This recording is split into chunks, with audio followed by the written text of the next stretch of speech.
ಅದಕ್ಕೆ ಹಾಲು ಎಲ್ಲ ಹಾಕ್ತಾರೆ. ಕಲಿಸ್ಕೊಳ್ಳೋಣ ಸ್ವಲ್ಪ ಆಮೇಲೆ ಉಂಡೆ ಮಾಡೋಣ.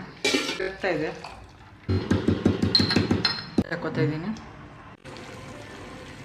ತುಪ್ಪ ತೊಗೊಂಬಿಡಿ, ಕೈಗೆ ಸೋರ್ಕೊಳ್ಳಿ ತುಪ್ಪನ. ಸ್ವಲ್ಪ ಹಸಿಟ್ಟು ತೊಗೊಂಡು ನೀವು ಈ ಥರ ಹಿಂಗೆ ಪ್ಲೇಸ್ ಮಾಡಿ ಸ್ವಲ್ಪ ಪ್ರೆಸ್ ಮಾಡಿ. ಈಗ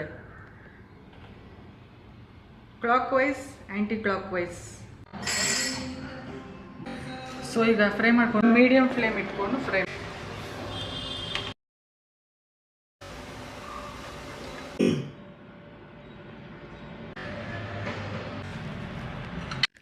ಸೊ ಗುಲಾಬ್ ಜಾಮೂನ್ ಹೇಗಾಗಿದೆ ಅಂತ ನೋಡೋಣ ಬನ್ನಿ. ಸಾಫ್ಟಾಗಿದೆ, ಚೆನ್ನಾಗಿದೆ ನೋಡಿ, ಒಳಗಡೆ ಎಲ್ಲ ಚೆನ್ನಾಗಿ ಬಂದಿದೆ.